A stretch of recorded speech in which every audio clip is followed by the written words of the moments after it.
All right, it's time. Sorry, guys. I'm going back for glass. I forgot to get my glasses out. That's always kind of dumb, isn't it? Oh, and I barely reached. Let's not break anything while we're back here. Hopefully, you guys are having a good week. It's a decent one until I started this and wasn't prepared like I thought I was. Man, I just got sidetracked. But we're going to be looking at a distillery that is usually does pretty well. I've actually asked my go-to guy here in Maryland, what's the top three selling wise distilleries, and not surprising, McAllen was up there. Also, Glenlivet was in there too, which was kind of somewhat surprising. Only that there's so many other players that are involved. Like Glendronach sells really well in Maryland. But it's not in the top three like Glenlivet and McAllen. And the third one was Balvenie, of all things, and that's what we're going to look at tonight. Is the Balvenie. First, we're going to look at the 21 Portwood, which will be interesting in itself, and then we'll also be looking at the 14-year week of Peat, 48.3%. And I'll be talking about this Portwood percentage-wise here in a second in more detail. As some of you guys know, that there's lots of variations out there you got to be careful of. Drink from the bottle like a bourbon tuber. No, we'll not be doing that with any of these tonight, Dustin. Good to see you, man. Last out, first in. That's James, probably from over at Malt's place. Speaking of, let me get his invite in order here. Hopefully you guys brought a Balvenie to the table with you. If you haven't, I understand. They're not they're a little pricey sometimes, and I even had to save up for a couple of these bottles myself, and I know how it goes. So we got it sent off there. But hopefully the 14 Caribbean cask is usually not too crazy. I think it's around 70. Doublewood 12, not my favorite 12-year-old by any stretch. I was not a huge fan of that one, but some people do like that one. Give it a try. But I would, hey, Lockness, great to see you, man. And Cohen, wow, man, Daniel, everybody's popped in. But, yep, I can see that you guys are, seems like you're doing well there. I wish the Portwood was made like the 15 single cast stuff. Yeah, that's something we'll get into in a lot of detail, because when I was looking at this, I didn't know how many versions of the 21 there are, and we'll get into detail here with Malt when he comes here shortly. What are you guys drinking tonight? Just out of curiosity. 12's Belly Scotch, yeah. And I can see why. It was one of the first ones I got into Scotch-wise. And I still, it kind of still have a little bit of a soft spot for it. And it's the pineapple. There's something about pineapple in that Scotch that's just so damn good. I do really enjoy Balvenie offerings, but they're one of the most overpriced here. Yeah. Speaking of overpriced, just no coupons here, man. yeah, you're not. There's no discount I'll use for you, man. How's it going? I'm good, man. How are you? Pretty good. Excited about getting into the Tasty Tuesday. It was a very busy day, surprising at work, but that's okay. It's all the more reason for a good Tasty Tuesday, right? Makes the time go by faster that way. There you go, man. There we go. Yeah, good to see you, buddy. Yeah, I am pretty stoked about this one as well. This is I have been very eager to try this 21-year-old Portwood in particular, and so I'm looking forward to getting into it. Yeah, I was kind of going over the some homework here a little bit, and one thing I didn't know. I knew that they were out there, but I didn't know what the variants were. There's a lot of different versions of this puppy that we'll look at later, and yeah, it's just amazing that you've got a 40%, you've got a 43%, and you've got like a 47.6, which was One of What? these weird. Yeah, there's an older version that was a higher ABV even than the 43. It was a 47.6, and no chill filtering prominently displayed too. And unfortunately, on this release, they did not do that. So I'm wondering if that was Well, a yeah, change man. in I mean, craft. yeah, as that's an interesting, as friends of who are just hanging out over on my happy hour would know, I cracked open the Benromic 21 tonight, which also doesn't say if it's chill filtered or natural color, and is also 43%. I had heard, the UK release of this 21-year-old Balvenie Peat, Portwood was 40%, which is just fuck, man. I feel so bad for people in the UK on this shit. Like, even their like Lefroy 10 is 40%. Like, why did they? I don't get it. What is it that their market, that these distilleries think that they should dilute this further to sell in the UK? I don't know if there's like a tariff situation, or not a tariff, that would be international, but like some type of tax on ABV situation which makes them do it. Like, but man, the difference between 40 and 43% is huge.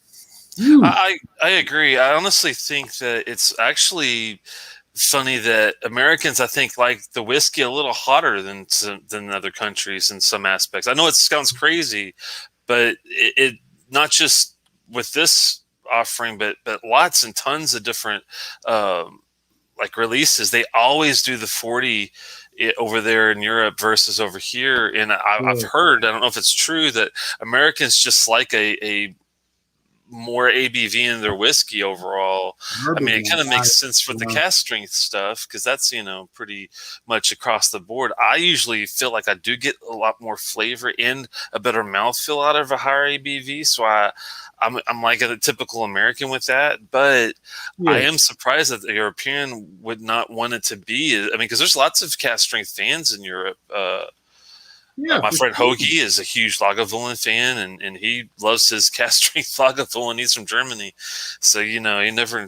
I don't know, man. That's a good question, yeah, though. for sure, man. Yeah, it's strange. I don't know what the reason is behind it. It sucks. I mean, that's all I can tell you. Now, that said, you and I want to harken back, Telex. We're going to go in the time machine here for a second. This must have been, what, 4 or 5 months ago, you and I had a Glenfiddich 21 rum cask, if I'm not mistaken, which was a 40%er, and we both were pretty impressed with it, all things considered. It seemed to have stood up pretty well on its own. And again, this isn't endorsing the concept of let's all put our whiskeys at fucking 40%, but a whiskey should be good at 40%, and that one was. I remember there's like a full mouthfeel and all that. I mean, I've had some really good whiskeys that are just at 40. I mean, I do think it's overpriced, and I'm not a huge fan of Dalmore's practices with coloring and whatnot, as you've heard me say over the years. But the Keel Alexander III at $275 is still pricey, especially at the 40% ABV you're getting. But as far as the casks that are using it, and I think that's what makes and breaks a lot of these 40% whiskeys from being good or not, is really based off what the cask is doing, or the finishing maturation. I'm an evangelist for that. I mean, I think there are a lot of whiskeys that prove that point. I mean, at the end of the day, the cask quality supersedes age. It supersedes ABV. Not always by much, but I think it does. I mean, I've had plenty of whiskeys where it's like 43, 40%, and if they're done well with the cask, like you said, it's like it can make or break the whiskey just with that. Because I've had plenty of whiskeys that were 48, 50 that were not all that great. Yeah, I totally agree with you. Speaking of whiskeys, man, anything new in the Telex cabinet this week? Picked up anything? I have been talking back and forth with our friend Tom at the Peat Cellars in Maryland, and I've had my eye, and I'm going to go ahead and pull the trigger on a Doff Mill winter release. It's very high for new whiskey, but it's very, very highly crafted whiskey. Like, think of a Springbank type thing, where it's about 225, 230-ish, but they do these winter and summer releases, and they're like auctions. And I got a guy that got some recently that I think I'm going to pull the trigger on one of those. I've had it in the past, one of the rental releases, and it was really good. So I feel more comfortable with spending that kind of cash on it. There's another one that's a new one that's Torvig, Oh, the Torbhaig. one up on the Isle of Skye, right? And we're going to get a new peated offering from them soon that has been selling like hotcakes per tom. And with the Doff Mill and between that and that Torvig, those are the two like highest selling newer distilleries. So I was thinking that might be good pickups for us before we meet up here on Sunday. And then I'm kind of torn between. I've had my eye. He's got a Parliament, a Glendronach 21 Parliament, but it's from 2020, so it's not one of the older ones. And they're asking They're asking 240 for it, and I'm thinking, man, that's a lot of money. And it is. I did make sure it's not chill filtered, thank God, like some of the newer ones are going to be. We'll get to that later, but yeah.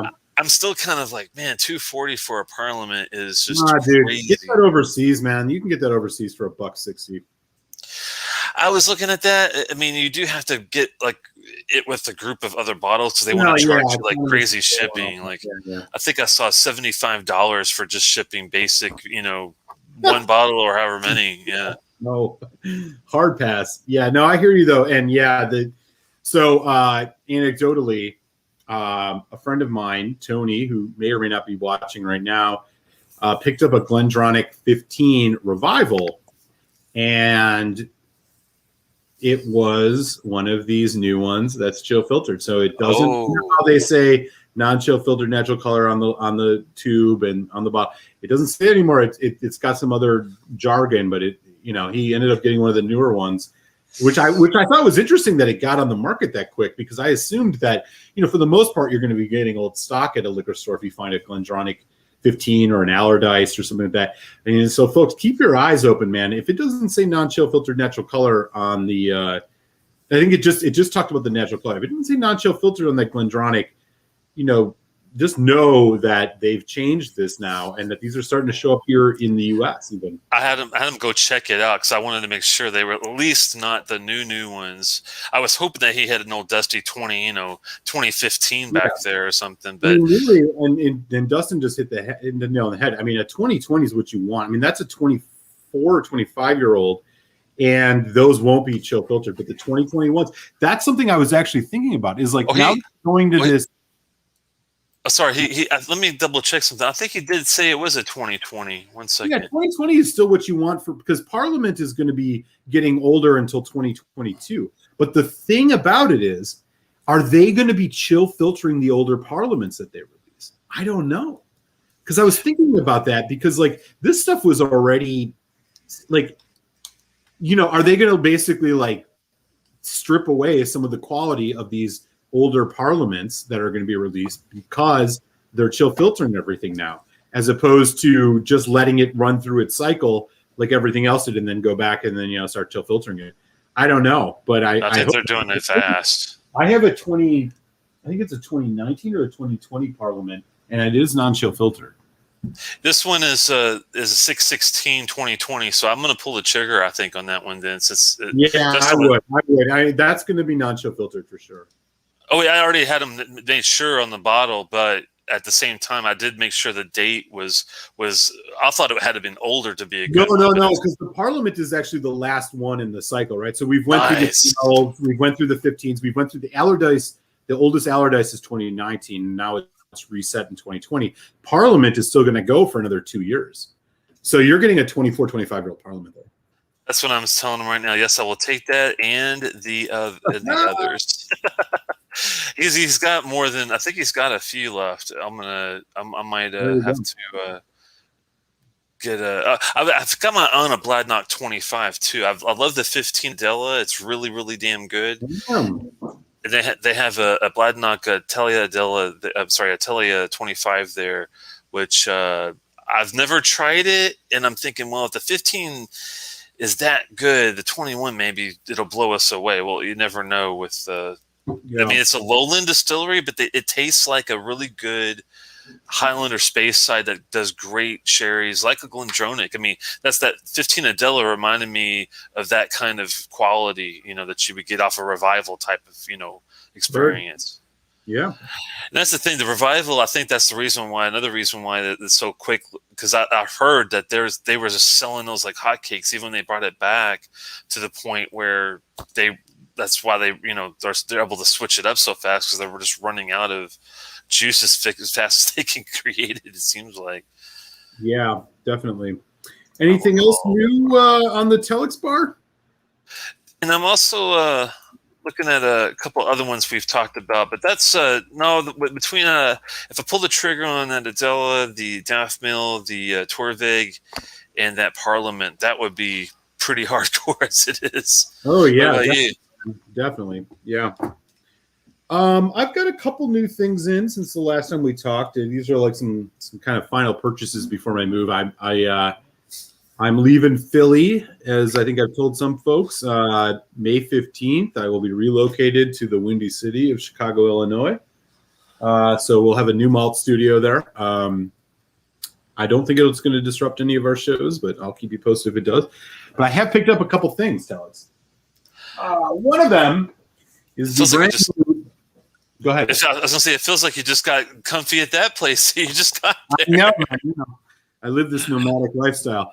One of these, this is the Glen Alecky 10-year-old cask strength batch 5. So this is the brand new one. It is PX. It is Oloroso. It's virgin oak, I think. And it is bourbon. So there's like it's Rioja. There's a Rioja finish in this. So there's like four maturations going on in this. Super stoked to put that out. 4 maturations. That's crazy, man. I know, right? I also got this one. This is a Ben Romick single cask. It is an first fill sherry. It's 8 years old. It is bottled at 60% ABV. Did you say 60? 60, yeah. It's a UK exclusive. I just had to get it. I didn't know if Ben Romick had their own cask, single cask ones. Ben Romick don't play, man. They apparently got a bunch of them. And there's, so this one's 8 years old, single cask. So, you'll definitely be eating a sample of this. Ooh, I can't wait. It's going to be awesome. As a great bookend to, it's not really a bookend, I should say, as a great segue into what we're going to be getting into tonight. I got my hands on something real special here, Telex. Uh-oh. Oh, man. 1509 batch 7. Oh. So this is my first ever Balvenie tune. I am beyond stoked to have got this. Look at that bad boy. Ooh, man, that is a great color. That's a lot darker than the one I was like to taste. Yeah, I'm stoked about this, man. So I got my hands on a Balvenie tune finally. This will eventually get cracked, probably when I christen in my new place in the Windy City. And so that means once that happens, sample bottles will be poured. Sounds good to me. Telex the Whiskey Tech, you will be on that list, my friend. That sounds good to me. I only had the tune once at one of those expo shows, and sadly, it was they must have brought like a heel because they ran out as soon as after we got there. Thank God that we got a taste of it. But it was the 1401. It was a later batch. Yeah, and there's a lot of batch variations with those. And I hate to say it, the 1401. I can't remember the number of the batch, but I was like kind of depressed that they were charging like $300 and something for it. Yeah, but whiskey, man. I've heard that some of these are really, really good. So I'm hoping that you got a good one out of the batch. I do too. Yeah, this is one from 2020. This is the one that was released last year. It's 24 different casks that they use to make this in the tune. Sherry refill, sherry hogsheads, and refill barrels. So, yeah, really excited, man. This and this Balvenie 21-year-old single barrel, I think are going to be two of these I'm going to have to get open sooner than later, and we'll get into those. So, yeah, I can't wait, man. That's what's newer on my end. Yeah, we got some fun ones coming up, man. Yeah, we were talking about doing a big, kind of a fat, big Bendromic show at some point, and I was trying to pick up my own new like a new 21. They had an old 30 somewhere that I saw, but I wasn't sure if the price was good on the old version of the 30. But it's kind of something I'm kind of keeping my eye on. But we talked about doing like 5 Bendromics at once. I'm not sure if we'll still do that, but we might be able to at some point. Yeah, and Telex, if you don't mind, can I just toss in a shameless plug really quick? Sure. Okay. Tomorrow night, and I think I just saw a comment come in, so yeah, that reminded me of it. Tomorrow night, I'm going to drop the link in the chat if folks are interested. At 9 p.m. Eastern, 6 p.m. Pacific, Cody, the Dram Dude, and I are going to be cracking open a 1991 Deanston 28-year-old, which is finished in Muscat. It is 48 or 45% ABV. He just got a handle on his hands on a bottle of this, and so we're going to both uncork this live on my channel tomorrow. So I just dropped the link in the chat. Telex, if you're around, please do join us for this. This is going to be fun. It was a little bit of a last-minute impromptu show, but yeah, if folks are interested, we'd love to see you guys tomorrow night. We're going to be checking out a really freaking old Deanston, which is quickly becoming one of my favorite distilleries. So that'll be fun. Wow, man, that sounds cool. That's a good deal there, Cody. I'm going to have to take a look and see if I can find something like that on the side myself, because I do like Deanston's. Anything that they touch is usually pretty good, it seems like. Yeah, that's for sure, man. I haven't had. Have you had their I know we're going to take a look at the Virgin Oak together not too long. Or did we do that one already? The Virgin Oak. I can't. Is that on the list, or have we done that one recently? We did the 20 Oloroso, and we did the Bordeaux red wine cast strength. Oh yeah, we got a show for the Deanston Virgin Oak and the 17 Organic on May the 18th. Yeah, sorry about that. We're gonna do that. We're gonna do that PX Organic 17-year-old, which is gonna be awesome. That's gonna be awesome. Yeah, I really appreciate it. I also, I've got myself.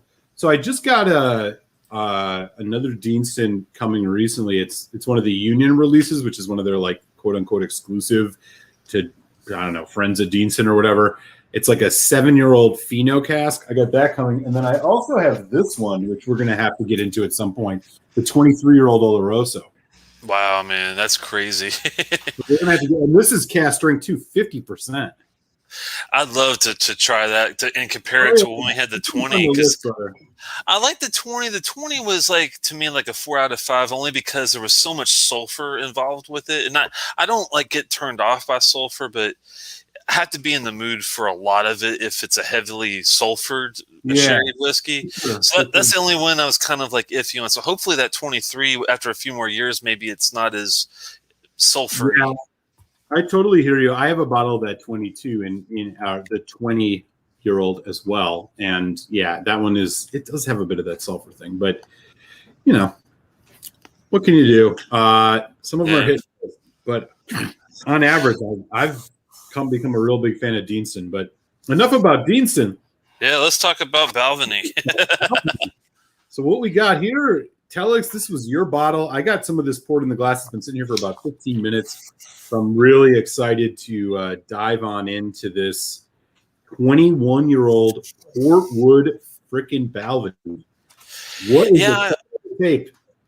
I was really intrigued by getting a high-end Balvenie, since my first experience with them was the 12 and the Portwood 12, not the Portwood 12, the Doublewood 12, sorry. Yeah. And it's just, it just didn't really do much for me. I'm not a huge fan of the basic, just woody whiskey with nothing else really going on, and that's kind of just a good 12-year-old woody whiskey to me.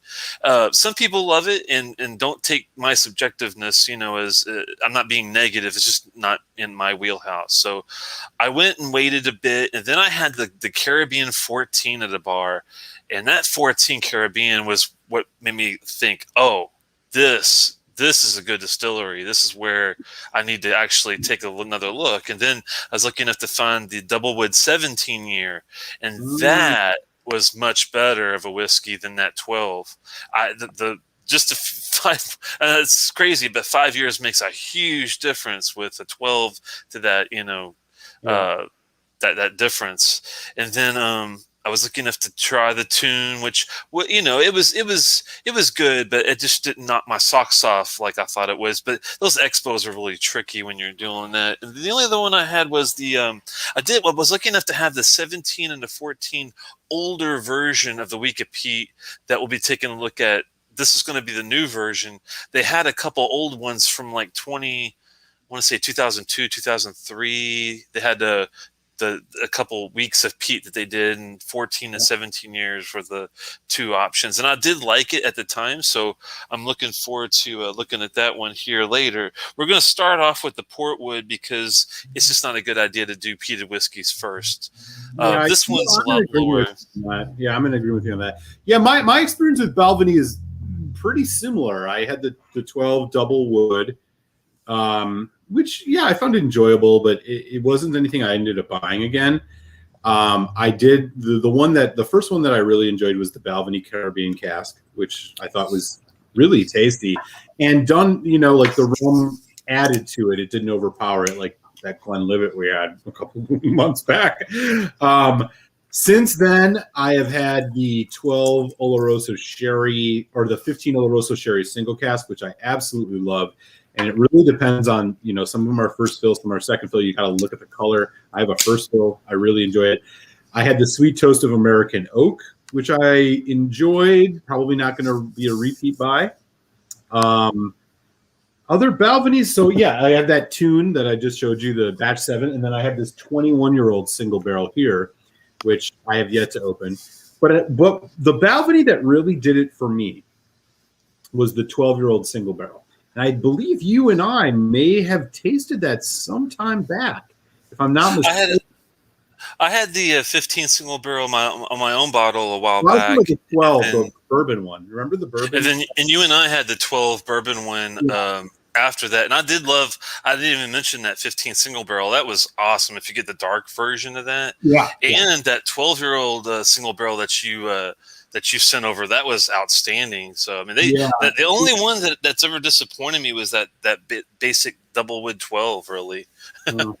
Yeah, I'm with you on that. I think like that one was the Sweet Toast of American Oak was. They did a good job with it. It was an interesting whiskey. I don't think I would buy it again. I mean, it was like $75, which is a lot. I didn't love it. But I wouldn't say it's a miss. It was like a half. I've never really had a miss with Balvenie, but I've had a couple of hits, and one of them we're going to potentially be talking about tonight. We'll see. And that 12 single barrel, man, killer stuff. I like how elemental it is. I like how Balvenie has this ability in a lot of their whiskeys to like capture their kind of new make essence, the essence of the distillery, their style, which is very honey, golden fruit forward. Just like the barley notes they shine in a lot of Balvenies. Part of this may have to do with the fact that they do all their maltings in house, which is one of the few distilleries that still do that. But they also, they're creative and they put out a lot of interesting whiskeys. And so I'm really excited to get into this port. And since this was your pour, I believe it's on me to get things started here. Yeah, let me talk to you about real quickly on the Portwood 21. Like I said, there's several different versions. There's a overseas regular one that's 40% we talked about. There's this one that we're doing, which is the American style, that's 43%. And then they did have this, I'm not sure what year this was released. Let me see if I can.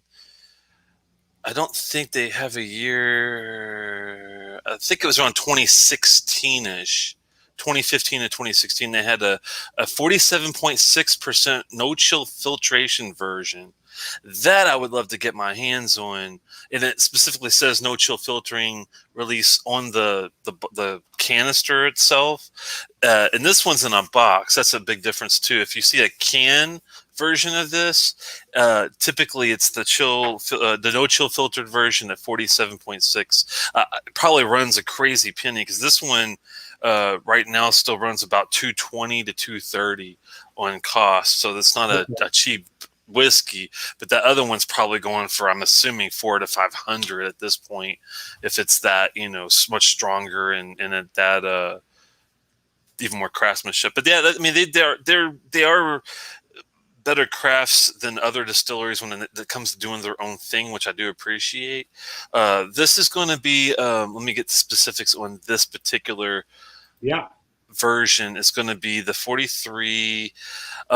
It's initially in American ex-bourbon barrels before they finish the aging process in these port pipes. Now, the pipe holds about, in the oak containers, like 500 to 600 liters, where American oak barrels are only about 120 liters.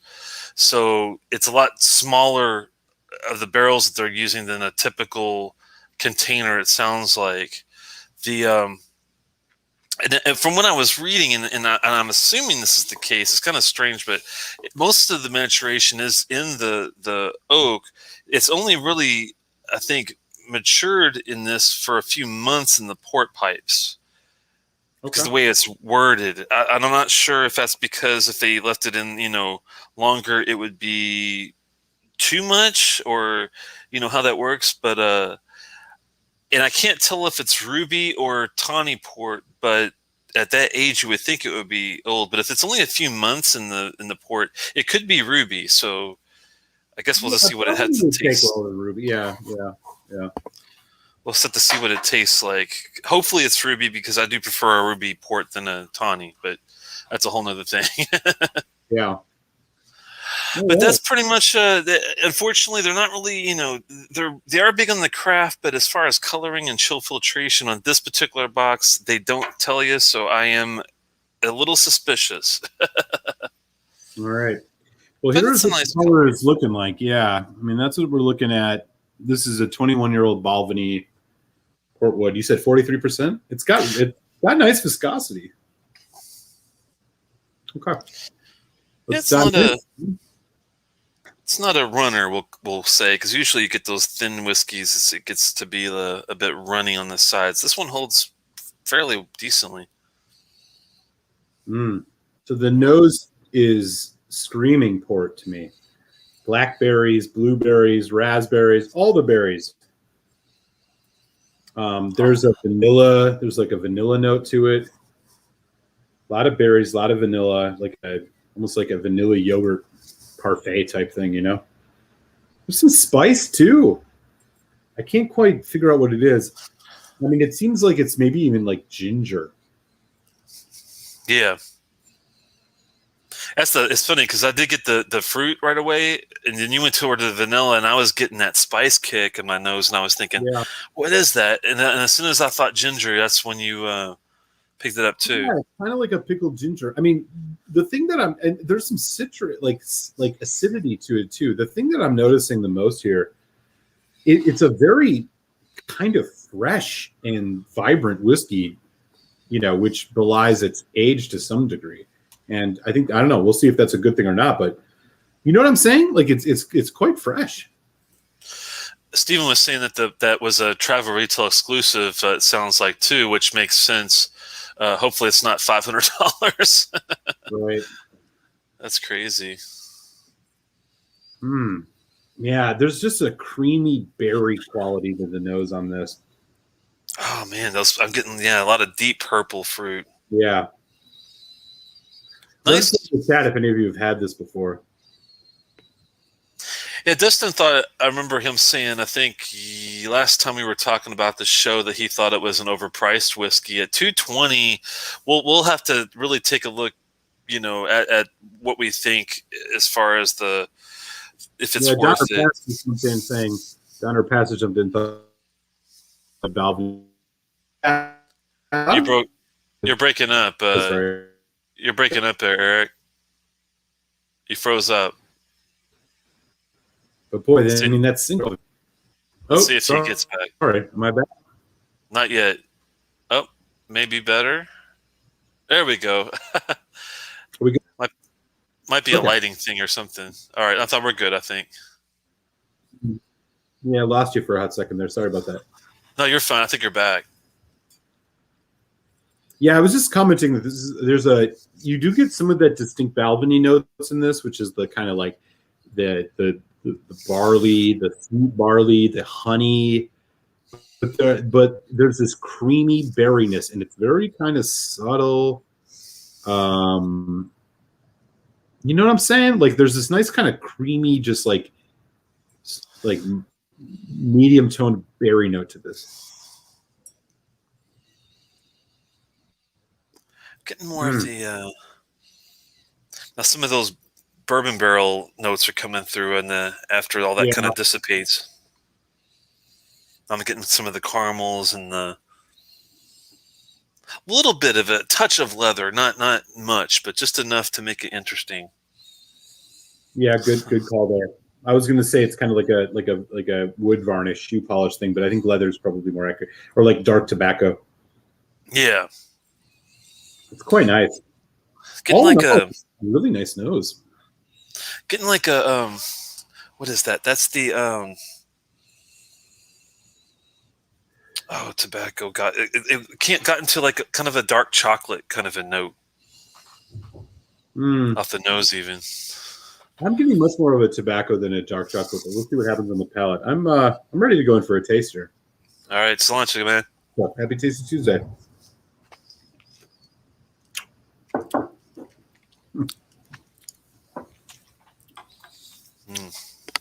Oh. Mm-hmm. Thank God it's not 40. Oh my, that's good. This is bringing a lot of richness. I mean, it arrives very rich. Wow. Really jammy. Yeah, like a marmalade or like a grape compote thing. Again, it's darker fruits on the. I was saying there was like the subtle kind of creamy berryness. This is much more full on, fresh. Like you just bit into a bunch of blackberries that you picked up at the farmer's market. There's a nice creaminess. Again, it's like a light caramel, light brown sugar, vanilla. I get an intense like spice hit, but it seems like it might be a little bit more on the ethanol side than the spice, but it's there, but it dissipates relatively quickly. Again, this tastes like a berry smoothie finish, honey, dark like clover honey, caramel, vanilla, berries, man, berries, and they are fresh and they are rounded and they're delicious. Blueberry, blackberry, even a hint of raspberry. Not really strawberry, so it's not as much on the sweet side like that. But it's very savory. I mean, it's got some sweetness, thank God, to it, because if it was all savory, then it would taste too much like a Longmorn or something like that. But it's definitely, or Mortlock, because this has definitely got enough sweetness, but a lot of savory notes are going on. You're right. A little black pepper, too. There's like a mouth-watering kind of like meatiness to it that, honestly, I've never picked up in a Balvenie. I think it's because of the age on this one. No, I'm gonna do a second sip here. I love how it's very coating, even though it's not. I wouldn't call it waxy. The flavor and the finish on this lasts fucking forever. Yeah, it does. It's crazy. That's one thing that I can see why they charge a bit for it, because unlike that version of the tune I had, which I think was probably the biggest letdown, was even though it was a higher ABV, it was like 57, 60% ABV, it didn't have that finish like this one has. You ever had a cherry Jolly Rancher before? Oh, yeah. Imagine putting a cherry Jolly Rancher and a Tootsie Roll in your mouth. That's what this tastes like to me. Like a cherry Jolly Rancher and a Tootsie Roll just working their magic together. Really nice mouthfeel. It's elegant, but thick and assertive. Yeah, to me, it's like a cherry and a grape together. the grape notes are so much stronger on the finish now. Like when you breathe in and out, it's like green grapes, not even red grapes. It's green grapes. It's that sharper acidity that I'm getting. Yeah, the acid comes in on like after it starts drying. It's a very Nice. unique experience, really. There's a nice honey note to this, man. That's where I guess the coating comes from. Maybe it's very coaty. Yeah, I was a little bit worried at first, like the overcoat that I picked up on the nose was going to carry through, but I feel like this does shine a bit. I mean, it does seem like there's a lot underneath that's showing itself more. I mean, I'm even getting like a slight peanut brittle. Yeah, this does have a lot of nutty characteristics on the finish, and it's just enough bitterness to give it some more balance with the savory and the sweet, but it's not overly almondy or anything like that. It's not very hazelnutty, but it's more of like a cashew peanut butter kind of a feel. Cashew, that's a good one. All right, I'm gonna do a drop or two of water here. I'm real curious what happens with this. I'm doing 3 drops. Well, I'm gonna, I would just do a couple and build from there because it's not going to take much with 43%. I would hope not, at least. God, the fresh port oak, like this smells with the addition of water. The oakiness, the woodiness of this comes through for me, but it's like you can tell it's like a wine cask. It smells like a freaking wine cask. And then beneath it is the honeycomb, the honey, the dark clover honey, the barley, the sweet kind of barley, almost like a Glenmorangie in its sweetness. There's orange, there's a little bit of lemon. There's citrus is coming out. That classic Balvenie profile is really showing up here, especially with the water. Very, very fragrant, light, and sweet on the nose with water. And there's a hint of the spice in the background. It's a very subtle spice I'm getting. It's more like an oak spice than it is like cinnamon or anything. Isn't it amazing how different this is just after just a couple of drops of water, how much it changed? Because like I wasn't getting any citrus before, and now I'm getting like a lot of citrus. Man. Yo, I just went through the same thing on my happy hour where I cracked open that Ben Romick 21. Again, this is a couple drops of water on a whiskey does wonders. It really does. And this is another example. I'm almost getting like a margarita lime, like a salty lime on this now. Get more of the barley notes coming through too. All right, I'm going to go for the second taste here.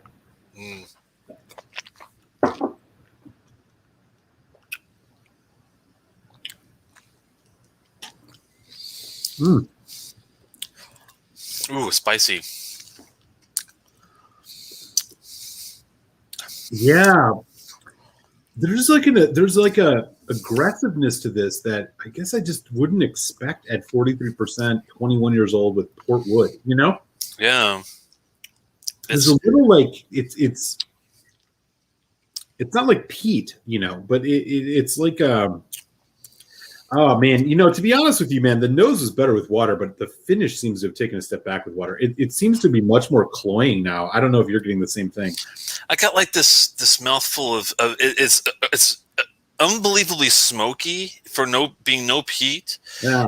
It does have a smokiness to the whiskey, and it's intensified with adding a couple of drops of water, especially on that finish, and it does become this bigger, drying, woody whiskey to me with the water. Yeah, the meatiness that you mentioned. Like, I'm also getting and as weird as it sounds, there's a sour note that's almost like fermented. I don't know. I mean, not like a pickle. It's like that mealy kind of. I mean, God, I take the spice out of it. I'd call it kimchi. Yeah. Like a sauerkraut, something like that. But not acidic. It's much more just like that deep-rooted sourness. I'm getting a bit more black pepper after the water too in the finish, which I'm not a big fan of as much. It's funny. I do like the nose with and without water. The palate I like neat better than I do with after water. It's just a little too dry and spicy. I'm kind of with you on that. It seems to lose a bit of its finesse. So it pays to like pour just a little bit, nose it with and without the water, and then after you finish that, then pour you the big fat dram to do neat. Yeah. That's what I'm gonna do right now. Matter of fact. Shit. Wow, this is a beguiling whiskey.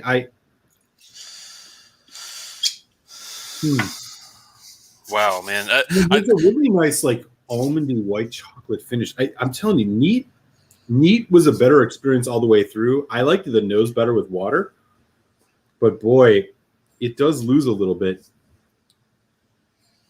I think that the nose is much better with the water, but the palate's much better neat.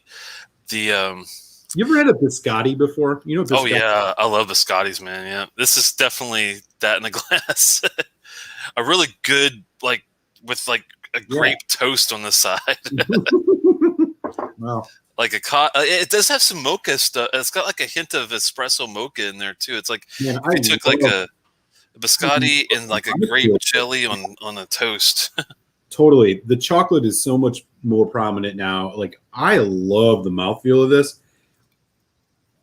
I just,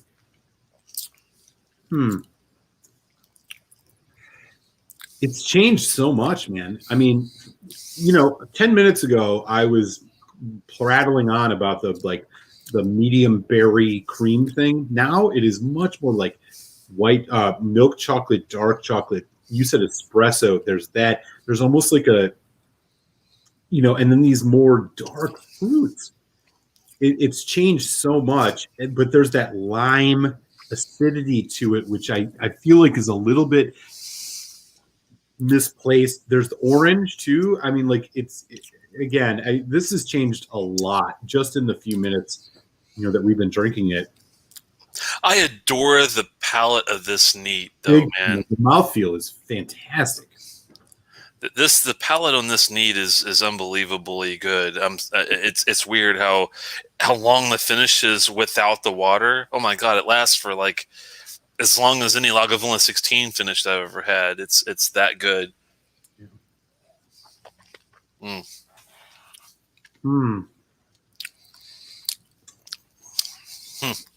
God.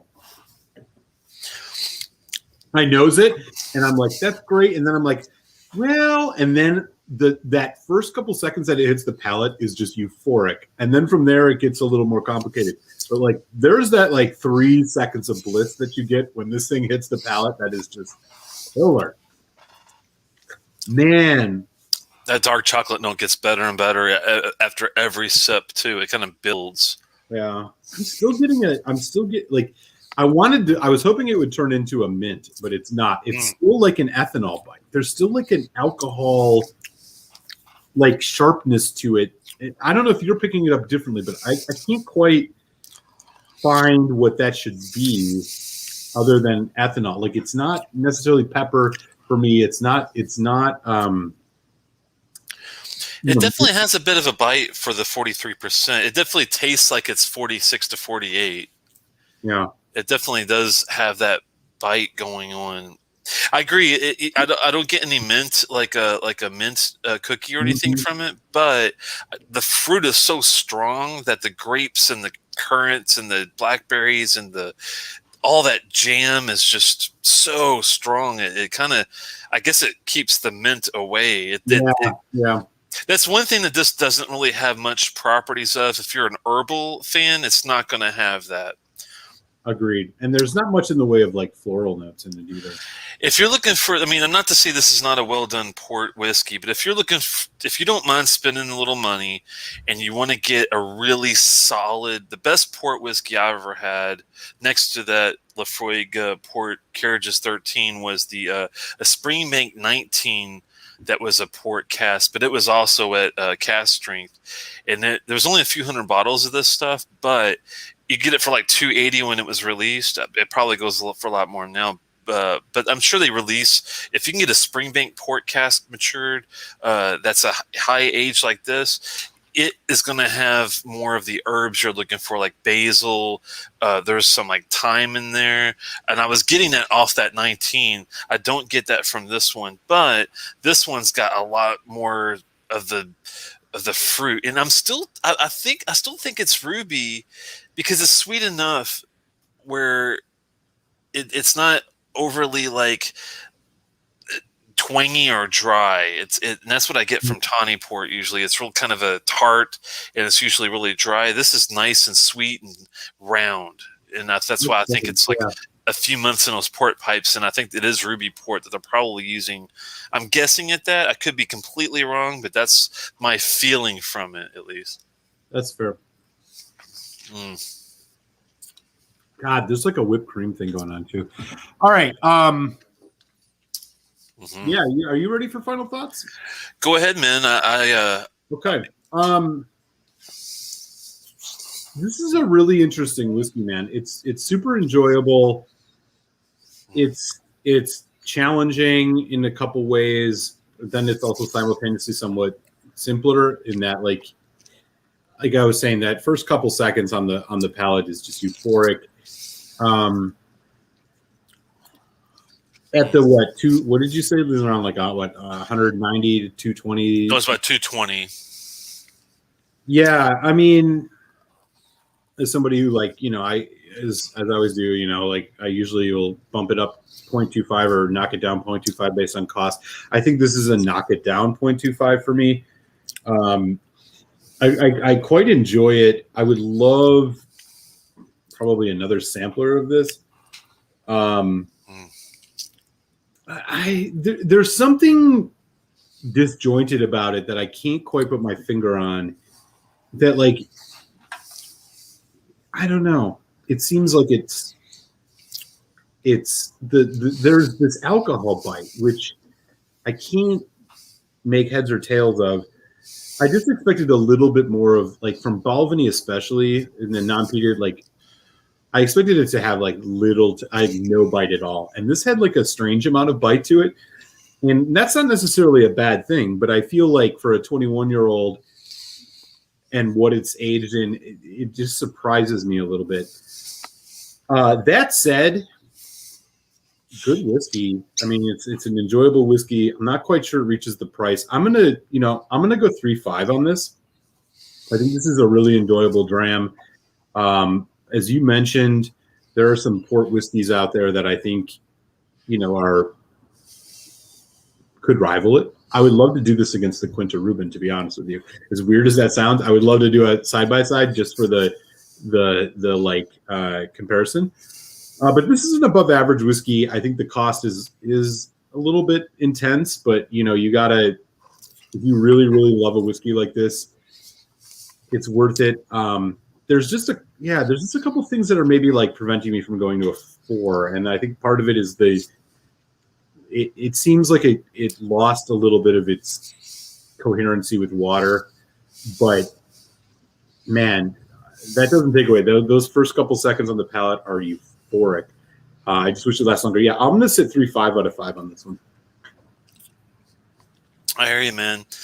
It's peculiar that they have so many versions of this, and I wish to God that I was able to get the 47.6 version, because I think that would have been, I don't know, because I mean, we do think it does have I agree with Eric, it does have a bit of a bite, even at 43%. Maybe that's why they took it back down from 47.6. Has anyone had the 47.6 version? I'm just curious. And if you did you? The record, yeah, Telex, just to interject for a second, just for the record, I would be real disappointed for the people in the UK who are buying this at 40%. What a frickin' bummer that would be. The 43%, I think, adds to this, no doubt. Yeah, I'm just wondering if maybe, since it does at 43, it already tastes like a 46 to 48 with a lot of ethanol on it. Yeah. I'm wondering if they brought it down because of that. I'm just curious. But if anyone's ever had it, I'm kind of curious if you liked it, or if it's if we're guessing it being that way. With this, I thought the nose was decent. neat, but I did enjoy a lot more with the water. I love the citrus notes you got out of the nose. I didn't appreciate as much on the palate though, and it is a bit strange after the water with the Yeah. amount of spice and the dryness and the amount of black pepper even that you get on the finish with the water. Without the water though, palate wise, I'm with Erica. It's unbelievably great on delivery, and that finish to me is one of the best finishes I've had in quite a while on a whiskey. But I do agree that it's a bit disjointed on delivery with the water, and it's complex, but it feels a bit disjointed, haphazard, I guess is the word I'm looking for. But I appreciate what they do in the craft at Balvenie, and I am going to give them a little bit of a bump for that. So with all that said, I wish that it was, I'm not sure why the chill filtering thing was changed. That should have stayed non-chill filtering. So they're going to get dinged for that, and they're going to get dinged for the. I mean, it's a shame to have to put any coloring in this. I mean, it's already a nice, what you would expect a 21-year-old whiskey to look like, especially in a port maturation. It's got the pink hue that you're looking for. Maybe that's the thing. Maybe they didn't get it without a little coloring, but that's really sad if that's the case. But I'm going to say 3.75 on this one. If it was the 47 percent, and if it was the no chill filtering, I'm not going to spend crazy money for it, but I could see that being a 4 to 4.25 maybe. Yeah, but I would think so too, because it would bring more of that. Yeah, I'm with you on that.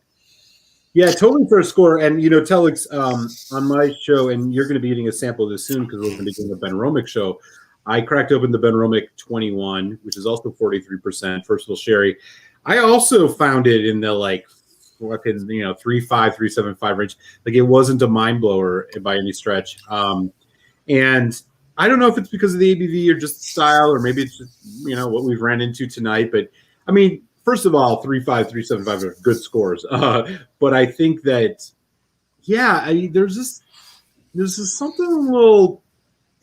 There's something a little more that's just not quite there with this, and I felt the same with the Ben Romick 21.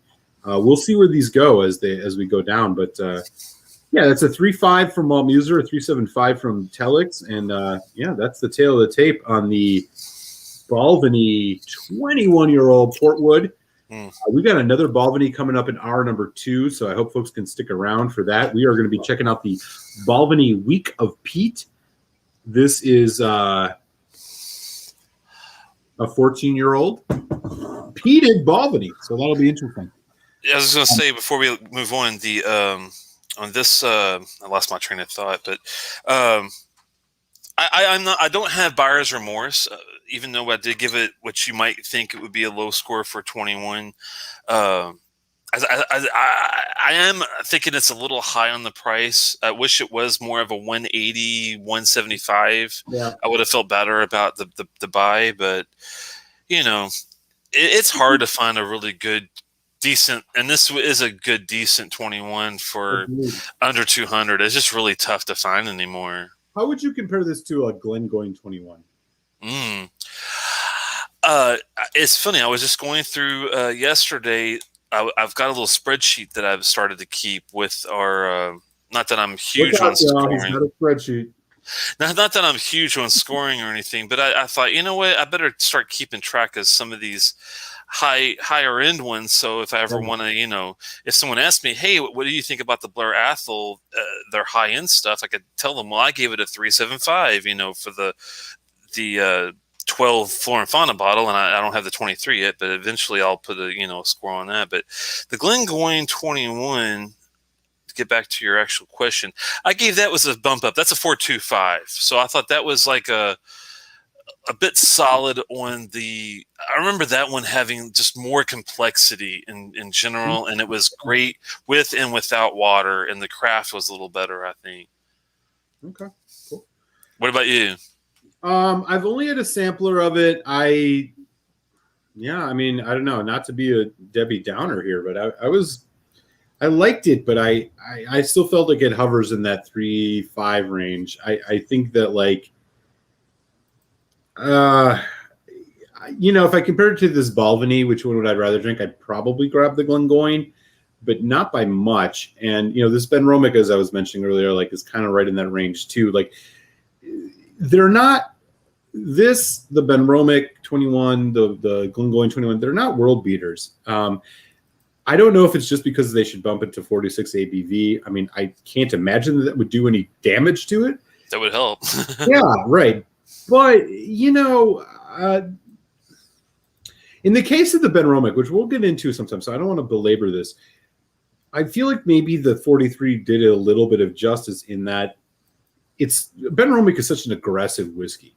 Like it's a very in your face, heavy, there's peat in it. There's the Dunnage Warehouse note. Like it's a very assertive whiskey. And to tone it to 43%, I think I get what they were going for there. I'm not quite sure what Glengoyne was going for with the 43% on the 21, nor this Balvenie. Like I kind of feel like you would want to be more aggressive. Like they're very tame compared to like what you would expect. And you don't expect a huge flavor bomb of 2 notes on a 21-year whiskey. I mean, by nature, they're going to be more subtle, they're more complex.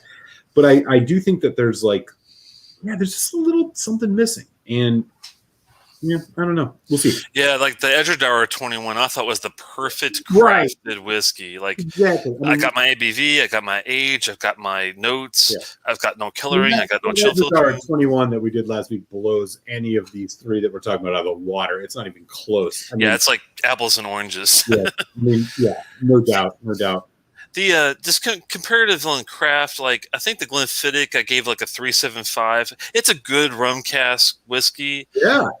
I was teetering around a 4, but 3.75 for that one.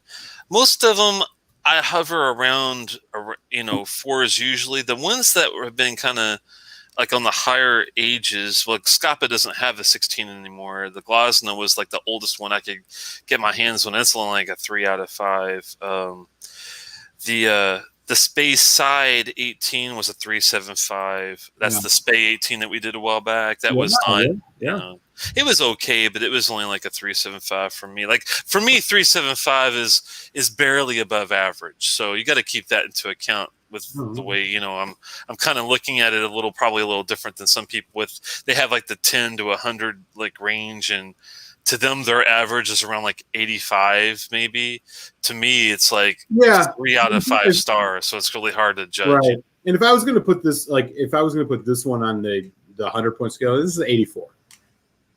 I think that's where this one lands for me, 84. So like 3.5. For me, it's like between 3 and 4 is like 80 to 89. Yeah. And 90 to 100 is like 4 to 4, or to 5, and so on and so forth. I am going to take a quick break and get some water, and then we got another Balvenie coming up, so I will be right back. Yeah, I'm going to get this poured, and let me get this situated here real fast. I lost my mouse. That's not good. There we go. Yeah, stick around. We're going to be looking at the Peat 14 here, 48.3. I'm going to pour a little bit now. So it's been sitting for a bit. And I usually do a little bit without water. We'll do it neat first, and then we'll do it with the water, and then hopefully have a little bit left to come back and do a bit more. Isn't that crazy, man? Some of these prices, that's true. Some of these 21s, like Bunnahabhain's 25 year, I think it's 600 now.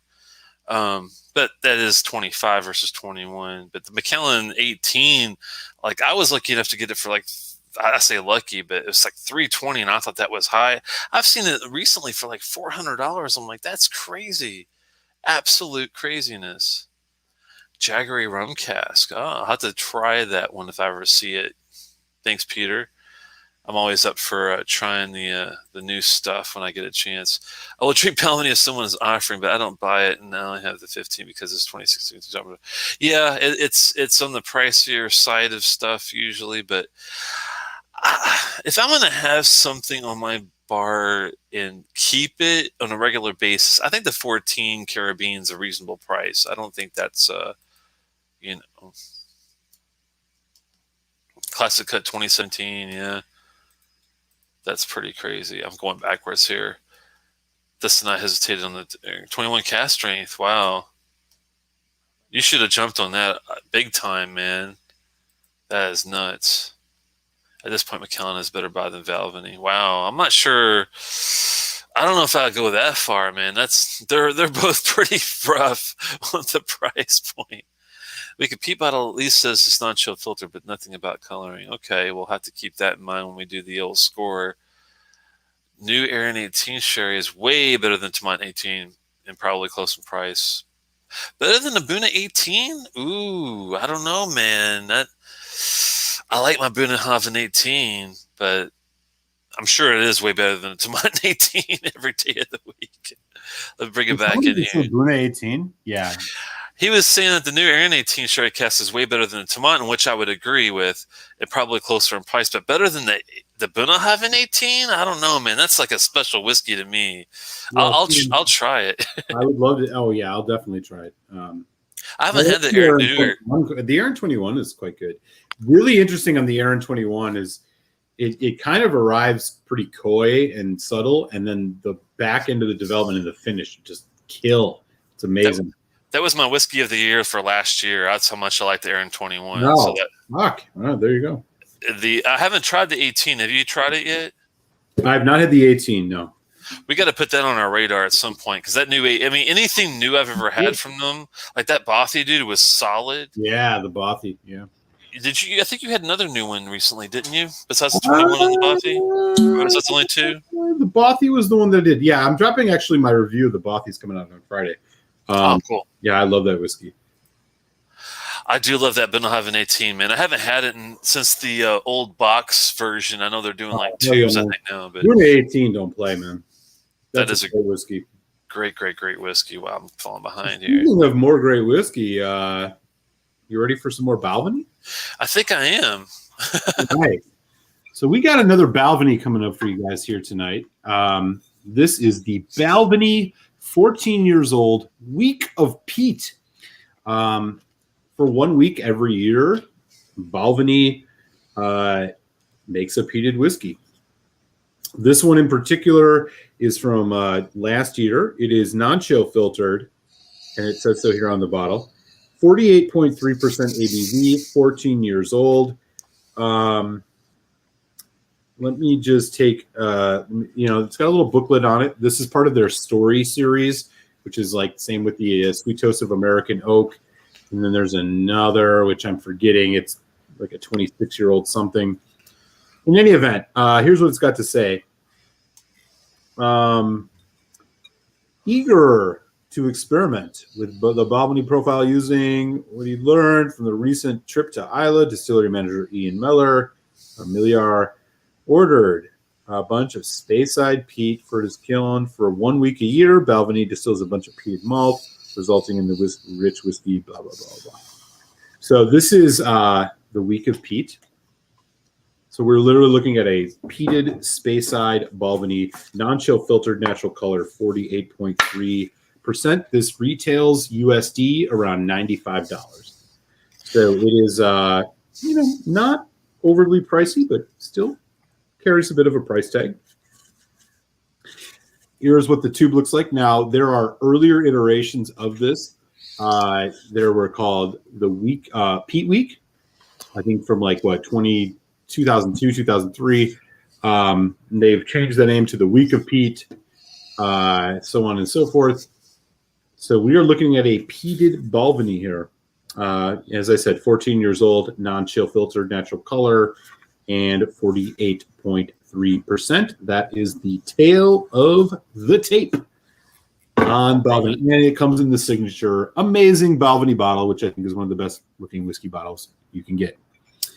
So that's the story here on Balvenie, Week of Peat. And with that, Telex, you are up. This is my pour, and I will let you kick things off here. Sounds good, man. I appreciate it. This is 48.3. That's just amazing ABV. They nailed it perfect for my wheelhouse. It really did. Like you can't There get you any go. better than that, really. I mean, I do like a cast strength neat too, but if I'm going to have it presented just basic level, then this is what I would seek. 14 years statement. I love it. I love the fact that it's peated outside of Isla. While we're talking about this, let me know what your guys' favorite outside of Isla peated whiskey is. I'm just Yeah, curious. I would love to hear that too. I can tell you what mine is off the top of my head. Lechag 10. Ooh, Love me a Lechag 10. I know there are going to be the Talisker fans are going to jump on my ass about this. But I love Talisker. You all know what me and Talisker 10 ain't one of my favorites. Give me a Lechag 10. Not Aaron Macklemore. Give me a Lechag 10 all day, every day on that. ooh, man, this has got a nice smoky campfire delivery with lots of like nice peppered steak. I get like a peppered steak out of the gate on this one. And it's not like just a peppered steak. It's like it reminds me of like a chef prepared it with. I mean, I get extra seasoning with my peppered steak. I'm getting. Wow, dude, you hit the nail on the head. It is like somebody just dropped some homemade peppered beef jerky on your table, and you can smell it from a mile away. And then there's also that freshness, the Balvenie thing, the honey, the barley. It seems to pop out pretty honey, nice. I'm getting pecans in this too, man. For sure. Like a nice bitter but yet sweet pecan, like a praline almost. Oh, that's a good pickup. That's a great pickup, Telex. Yeah. Nice vanilla. There's a little bit of vanilla. There's a little bit of the caramel. Oh man, what is that? That's like it's a little bit of even some more fruit in there. Oh, it's like a sour. You just said some more fruit, and I was just thinking before that s'mores. S'mores. Like graham cracker chocolate, marshmallow. Like it is in there. Yeah. I was picking up this pickled fruit of some sort in there too somewhere. Wow, yeah. It's subtle, but it's in the back. If you can get behind the smoke and get your hands or your nose around there's like a stewed fruit of some sort, like a stone fruit that's in there. Yeah, I hear what you're saying. Like a nectarine, or like maybe something darker, a plum. Yeah, it's kind of like a round smoked fruit that's fermented. It's wow. You're right about that. No, you're right about that. And the kind of this is a sweet, spicy, sour whiskey. That's well balanced too, man. I tell you what, so far this.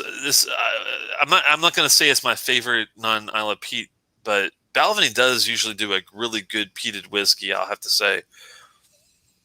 There's a nice like a lemon meringue thing going on too, like a lemon meringue pie, kind of rounding things out a little bit.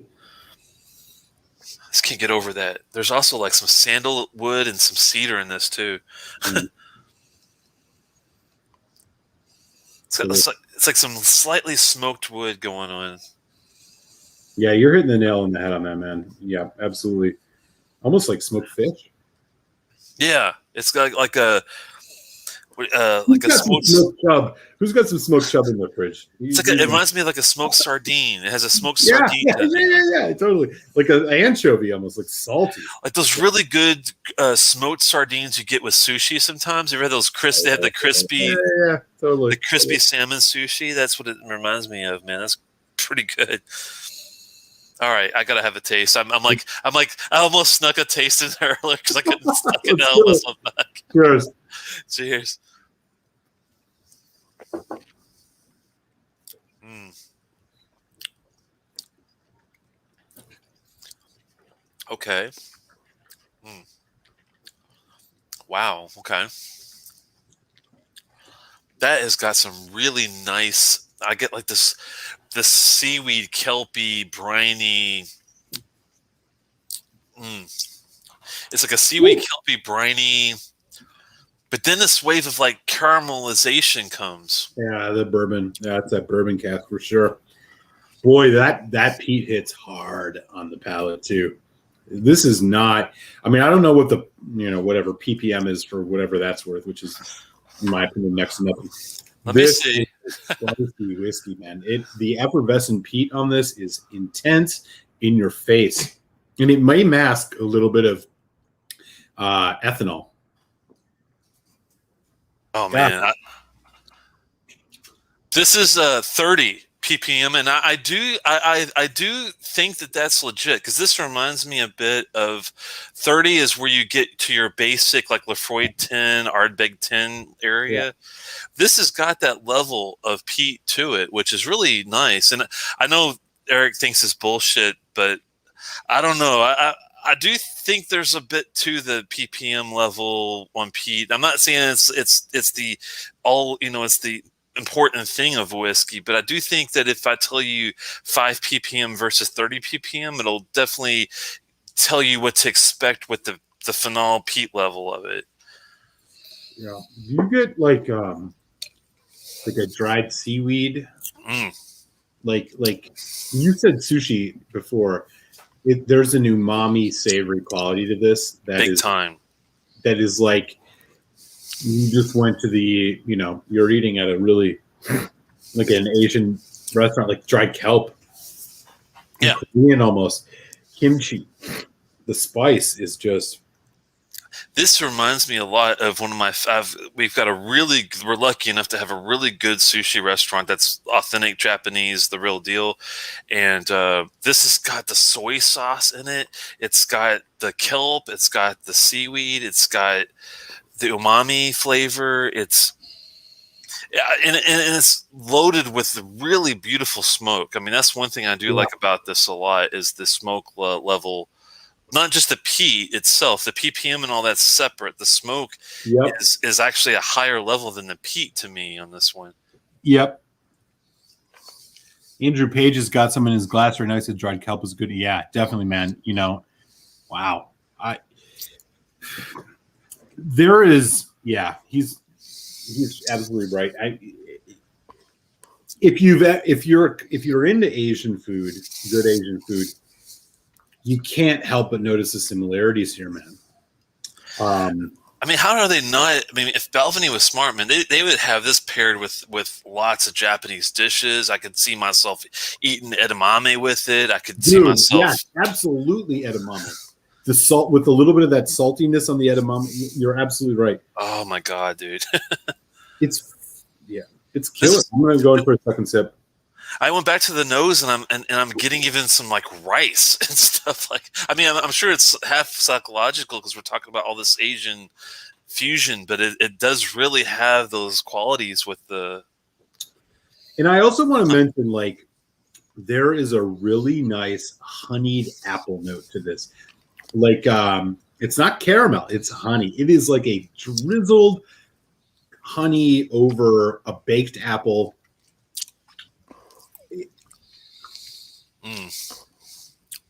Yeah, I'll be honest with you, man. I've had some good Balvenies. What they're doing with this is this could go to war with any Islay peated whiskey and could win. I mean, if there was one Islay whiskey, I think that this is most similar to would be like a Port Charlotte 10. Oh, really? Yeah, it's not as like aggressive, but the element, like the flavor elements, the dried hay, the honey, like I feel like Balvenie kind of, God, the creaminess just kind of works its way through. Like the distillate doesn't lose its essence despite all of this heavy peat and complexity coming through. I think like a Port Charlotte 10 is like right around where this would fall for me. To me, it's like if I'm a little different. Like with me, it's like if Kalila and Lafroig had a baby, because it's got some vegetal things going on, but it's really got some really awesome awesome brininess. It doesn't have the hospital note. So No, I shouldn't say Lefroy. It's like it doesn't have Kalila. the creamy note either. Like It's like a Kalila and Ardbeg had a baby. That's actually better because Ardbeg's got Kelpie. The Ardbeg Kelpie and the Ardbeg Kelpie and the Kalila 12. If they had a baby, this is exactly what that would be. yeah, okay. I see what you're saying. I would say like if a Bunnahabhain 12 and a Port Charlotte 10 had a baby. That's what I would say that I get on this. But I see what you're saying about the Kelpie. Mm. I'm going to go in with a little bit of water here. Yeah, same this here. This is 48.3%. So they are pulling no punches on the ABV here. I'm going to do 4 drops just to see what else happens. I'm expecting to get a lot more citrus lime notes out of this. Really? I'm hoping for I'm not. more of the bourbon like cask notes, but the nose on this, bro. There is like a sweet, it's like a strawberry shortcake note that comes out of this now. That's the only way I can describe it. Wow. There's cherry, but it's like strawberry shortcake just comes out of nowhere. Huh.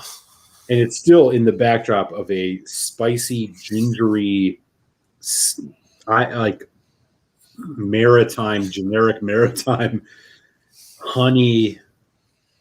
Yeah, I brought the shortbreads out. Like a strawberry shortbread cake. Yeah, I see that. Huh. Oh, it really knocked. It's funny because it knocked that smoke away, but it definitely brought some like savory, sweet notes forward. Huh.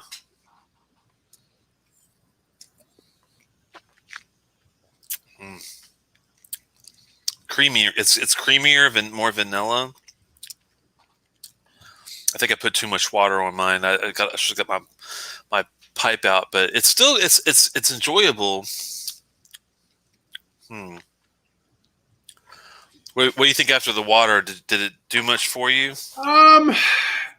It's become creamier. The peat takes a step back, which is expected. Still nice long finish, ashy, more ashy. Yeah, more ash on the finish, but there's still like a juicy fruit gum. The water is accentuating the extremities of this whiskey. It's went from like a mild peatiness to an ashiness. It's went from like the deep honeyed fruits to like a much more decadent sweetness. I'm getting a longer finish for vanillas and like cream flavors on the finish after the water too. It's a little more drying, but it's not bad. It's not a bad drying. It's kind of a nice like aperitif, like a nice digestive, like it cleanses the palate even with a little bit of water. It's not bad. I would definitely wait till when I was at the end of enjoying the dram before I would do the water because I do prefer it neat. But I could see why I would do it at the end at least. God, that nose, man. It's so fresh. It's so vibrant. It's so exciting. This is surprisingly. This to me, I did like the old ones. I was lucky enough to have the 17 and 14, the old versions of it. It was a lot like this. This might be a little bit better, but like surprisingly, it's been a long time since I've had it though. To me, the nice thing about this peat that they're using with this is not as twangy as the peat before. I don't know if it's a little. Yeah, I know what you mean. It doesn't have like that, like almost gin-like quality, like juniper or something like that. I know how that sounds, but you know what I'm saying. Yeah, exactly. It doesn't have that twangy peat. I don't know if it's the ppm level change. I don't think it is because it feels comparable to that other 14 I had previously. So I think it's pretty solid. Oh. I'm surprised it's under $100 too. That's a really good price. This is what the tube. Yeah, it's about $90, give or take. This is what the tube looks like. Classic Balvenie bottle. They have a. For those of you who've had the Peat Week, this is what the updated Week of Peat label looks like. And again, it's part of this like Balvenie Stories series, along with the Sweet Toast of American Oak and a couple others. It does talk a little bit on here about the whiskey, but not much. It's more like scan this and become part of the Balvenie family. I still, presentation-wise, I think Balvenie is one of the best bottles. Balvenie and Altmore are like some of my favorite looking bottles. Oh yeah, Altmore does have a really comparable looking bottle. That's a good. That's a good pull. I You're love right. love Altmore bottles. Yeah. Andrew, you're right, man. This reminds me a lot. I know that Connor was not a fan of the Kelpie. Good point, Andrew Page. I know Connor was not a fan of the Kelpie, and I'm not sure about Dustin, but I actually loved the committee release of that because to me it was like a German breakfast. It had the Spätzle, the salted pretzel, and the brine. He's pulling Spätzle out. It was awesome, man. And this one's got it doesn't have the mustard and the sauerkraut and the Spätzle I was getting out of the Kelpie. My language, bro. But it is in that kind of vein, I would say. I loved it. So I would have their babies too. Yo. I want a Kelpie baby. Hour, y'all. Stay tuned. We get weird in the second hour. No, it's Alex for real, man. I'm with you. Let me know when you're ready to do final thoughts here. Okay. I'm ready. No, he's ready. Let's do it. I love the ABV. It's perfect. I love the age statement.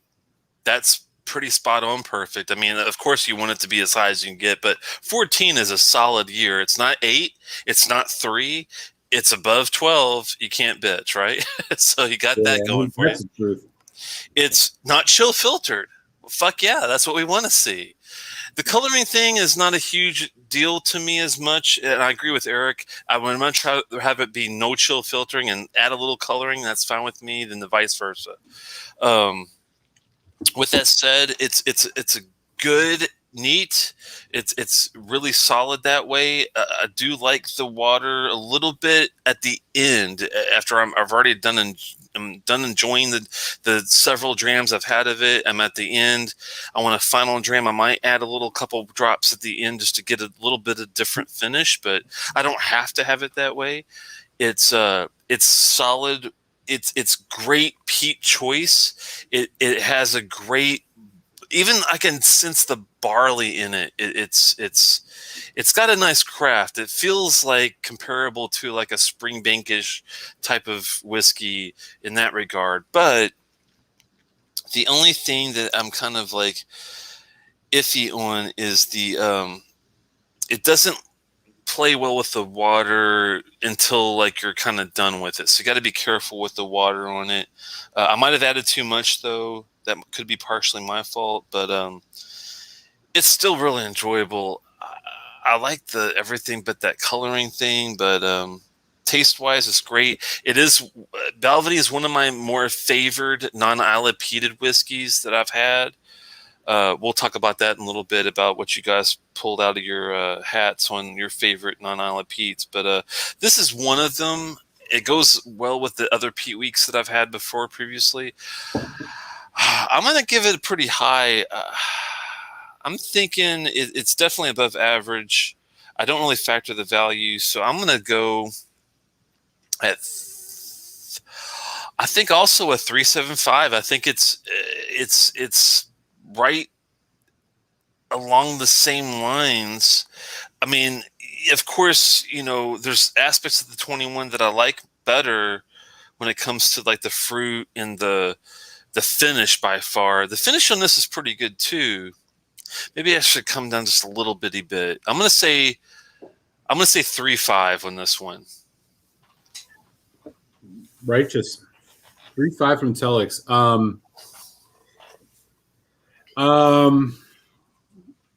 This whiskey kicks ass. I'm just gonna put it out there. I wish I had more.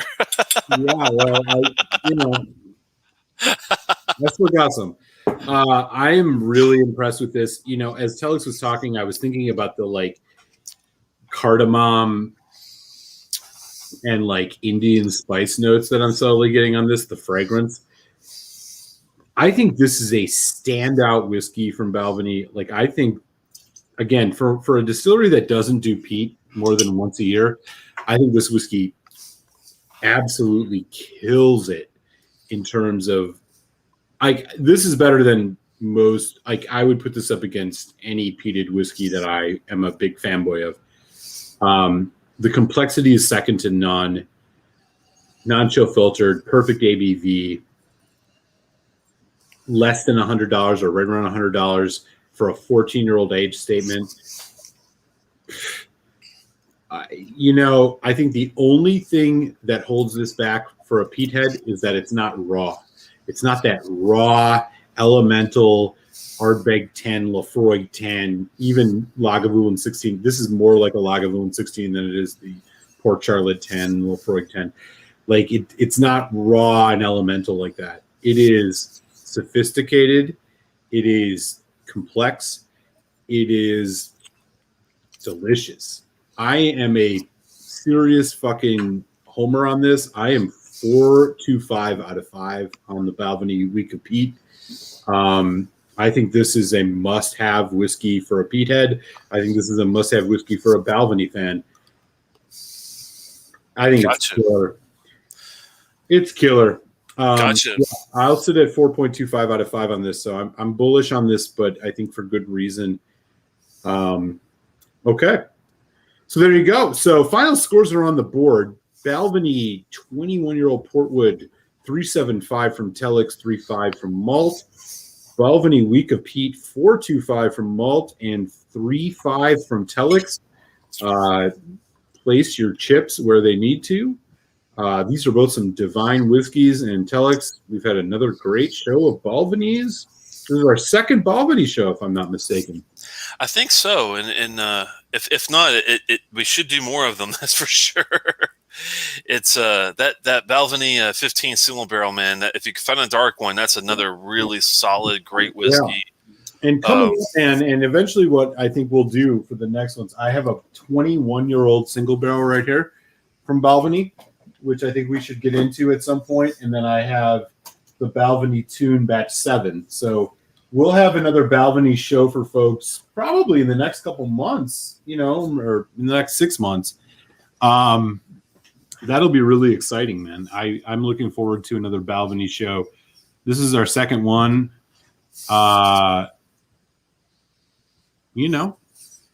It's going to be good. I think there's no complaints here, man.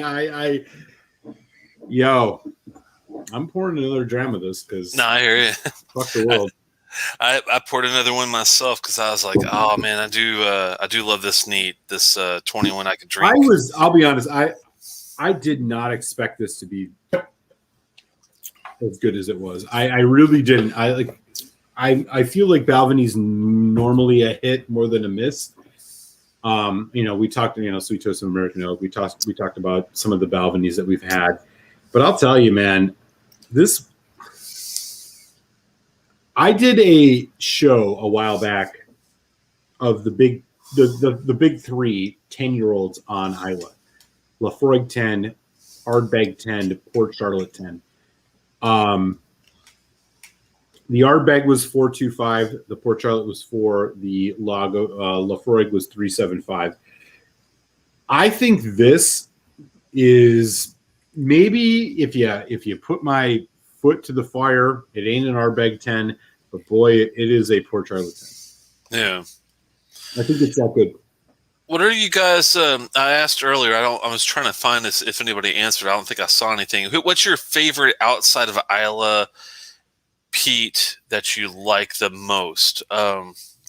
Man, the Balvenie stuff is really good. I like I said, the other peat weeks I've had were solid, like this one we just had, and I do enjoy their peat a lot more than other ones. I'm not a fan of Tom and Tool's peat. I've had that; it was a little too tangy, if you know what I mean. Same with the Enoch Flouter. I do like the Enoch Cutter though. If you're careful with this style of peat, Enoch's got some good ones with the Cutter and probably some other ones. The Flouter I was not a big fan of because it was pretty twangy. Have you had any of the Peat Heart yet from Enoch? I have not yet. I want to try it though. I got some. We'll do that. That would be awesome. The other ones that I've had that I've liked, I love the Glenturret. I've had some independent bottlings that had some really good peat, which was an SMWS bottle. trying to think of some of the other peated stuff that's outside of Isla. I mean, Springbank definitely, I think, is up there. Talisker, like you said, I know you're not a huge fan of the spice thing, but I do like some of their stuff. It looks like Steven's like the Castrate Talisker. The Chag. And I know Eric likes the Leche. Cohen likes the Highland Park of that's a very heathery peat. I don't see the only thing about Highland Park's peat that I'm not. I mean, I like it. I might not be the biggest fan of it because it's got that almost like a floral peat thing going on. It's very matchsticky too. It's very burnt. It's like it's not just a floral. It's very burnt on that one. But there's another really good one. The Ben Roy something does some 17 is a really good non-Isla pick. Agreed. I do like that. Agreed. Have you had that one? You like that one? Yeah, I have a bottle of it. That's really, really good. That's a rare one, so you should definitely keep that one on hand. I will. Pardon me, I'm munching a little bit. Oh, that's cool. No, I know how it goes, man. Mash and drum doing a billet bourbon pick. Uh-oh. Bullet bourbon. Yeah, I guess he's doing a pick for them on the side. I was just kind of going through and seeing if anybody had either peats that were not Isla that they liked. Just kind of going down to see. Yeah, Springbank is Isla peat that they use. Oh, they use the Isla in their, but they're not. Well, okay. Well, I guess we'll throw them to the side then. If they use the same peat from Isla, then I guess it wouldn't count. Have you seen the news about that new Talisker 43-year-old? No. Yeah, there's a new Talisker 43-year-old coming on the market. Has anybody had that yet? I'm afraid to know what the price is. Yeah, I don't know if it's out yet. But let me look. I'm going to check out a space that I usually am good at finding stuff. We'll see. Talisker. Here's the link. I'll drop it in the chat for folks. 43, you said? Yeah, they have a new 43-year-old whiskey. I see two places. It's over $1,000, but I see two places in Scotland, 4853 and 4853. So there you go. 4853, man. That might be even a little high for Dustin and Steven, possibly. I don't know. I wouldn't spend that crazy money on it. 4853. I don't know, Talisker? I mean, you're a big Talisker guy. 4853, though, I don't think I would spend that on any whiskey. I hope not. I could get like a little used car for 4853. Not that I need one, but if I did, yeah, that's just crazy money there. Yeah, it's the oldest Talisker. Well, it's the oldest Scotch whiskey to date.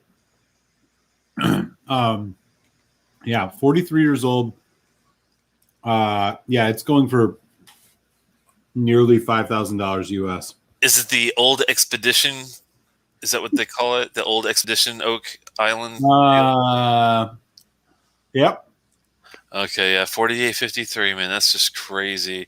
I mean, for what it is, I guess you can't say it's crazy because I know it's, it's old and some people will spend that kind of money on a whiskey, but jeez. Dude, right? There's no way it can be worth that.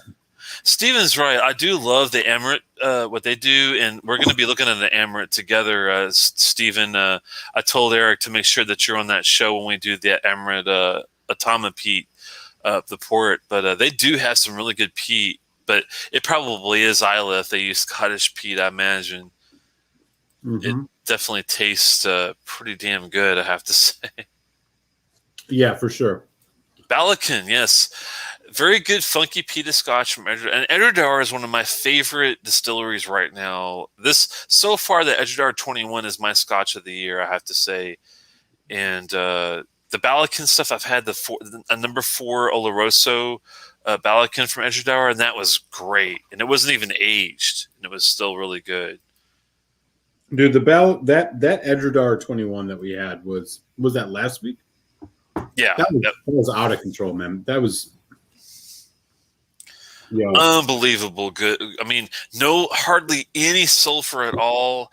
Yeah. Great ABV, great like Oloroso sherry that they used in it. Yep.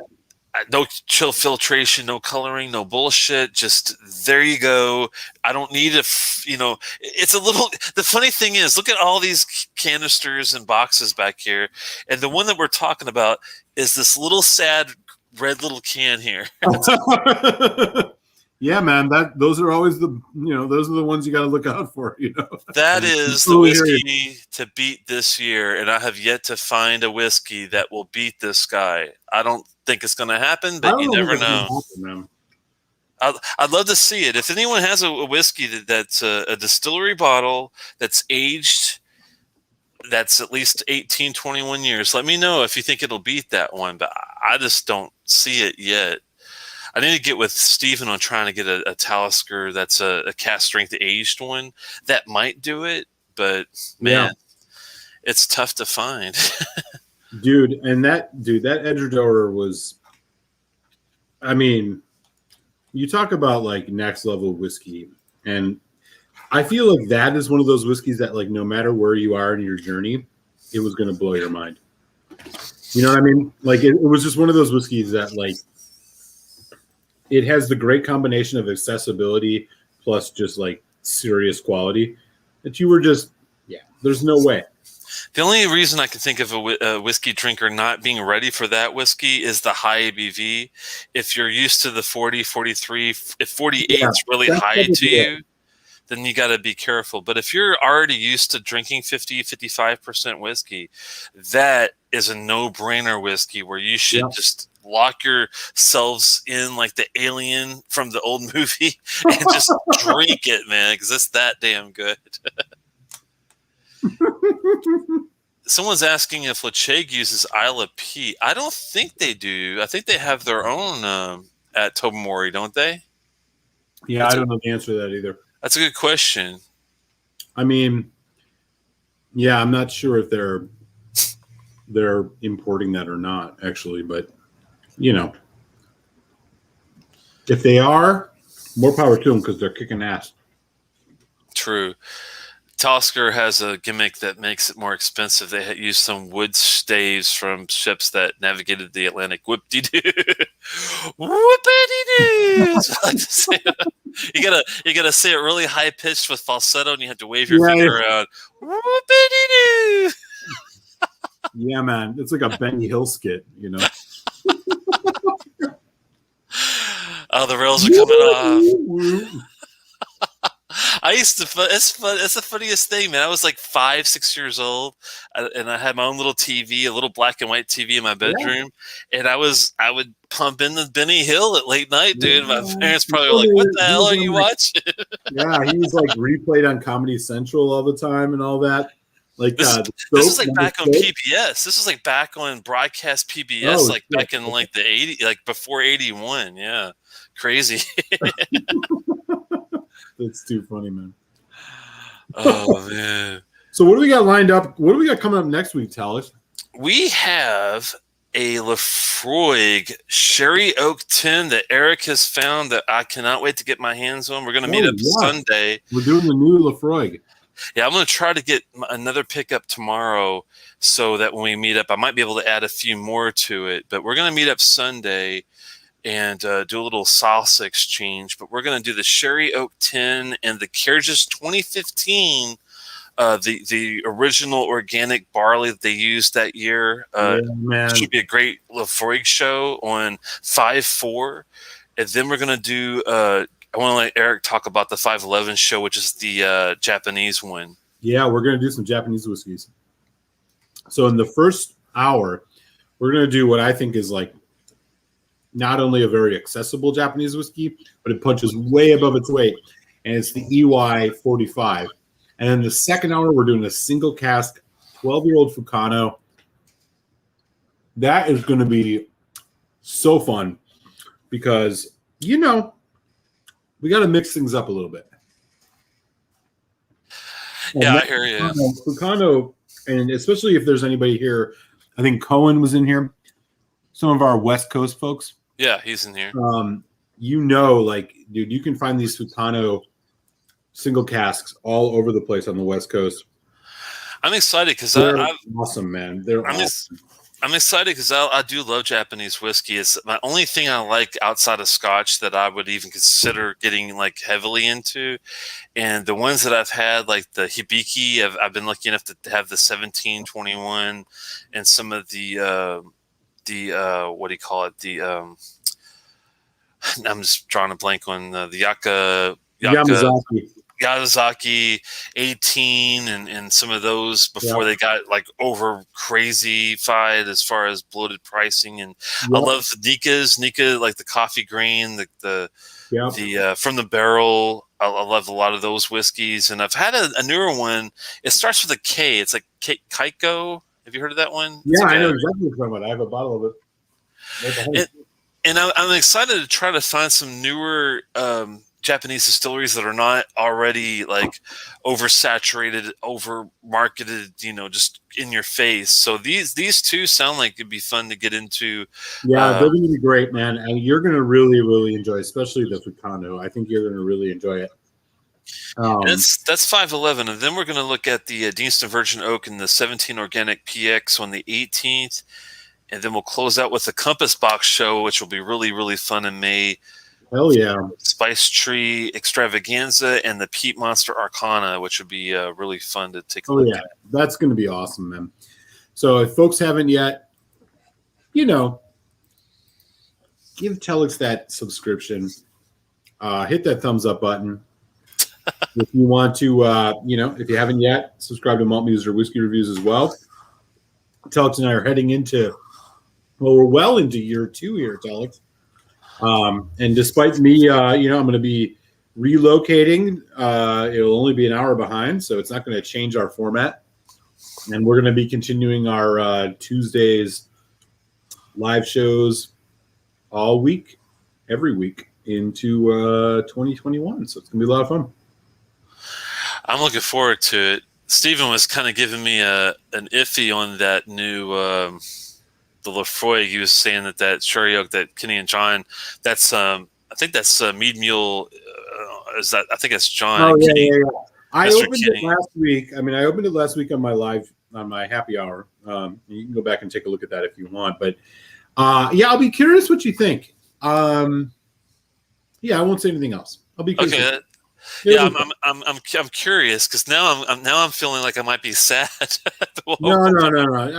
Don't read anything about it, good or bad. And look, the idea that finally Lefroy has a sherried whiskey on their repertoire, on their core range. I don't know if it's going to stay that way, but at least for now it is something to celebrate. And it's a 48%. And and I'll be very curious what you think. Hold out for a week. Don't read about it. I got a sample coming your way. Awesome. I'm definitely looking forward to it either way because I love Lefroy's PX cask, and I know that's one of those whiskeys. That's one of those whiskeys where some people did not like it. I love it. So hopefully it's one of those things where you're into the medicinal TCP iodine with sherry, or you're not, because I know some people might be thrown off by that. But hopefully, since I'm already familiar with their PX cask and I love it, there's very few Lefroy's that I was disappointed by. The Select, the 16, and obviously the Carriages 15 year.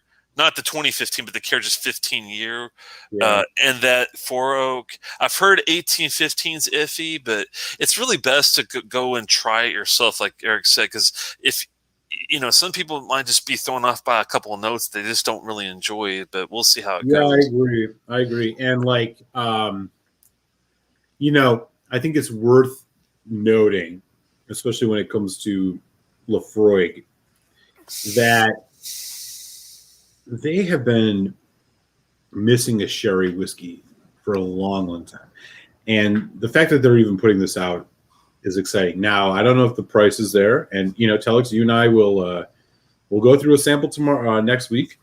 So I hope folks can hang around for that next week. It's, an $85, $90 bottle. I don't know if it's going to be core range or not. Andrew liked it. He said he especially likes it for the price he got it for too. Huh. I mean, I think. Look, man, it's exciting. Let's just put it that way. It's exciting to see. We'll share our thoughts next week. A fucking Lafroig show. You can't go wrong with a Lafroig. Cannot complain on that. No. Cohen said he saw a Cayo cast strength Mizunara store pick for high times at $83. Man, that's one thing I got to figure out, because I was talking to Eric a little bit earlier. I see some really good prices with those guys, but they do not ship to Maryland. And I'm like,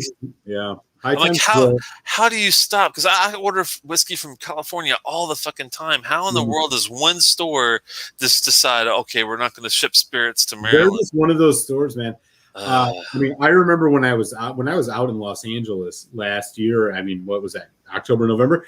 I walked in there. They were selling the Lafroig or the Lagavulin 9 Game of Thrones for $24.99 a piece. Wow, man, that's crazy. It was insane. I was like, give me 25 of these.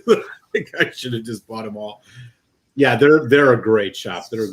Cohen is very lucky.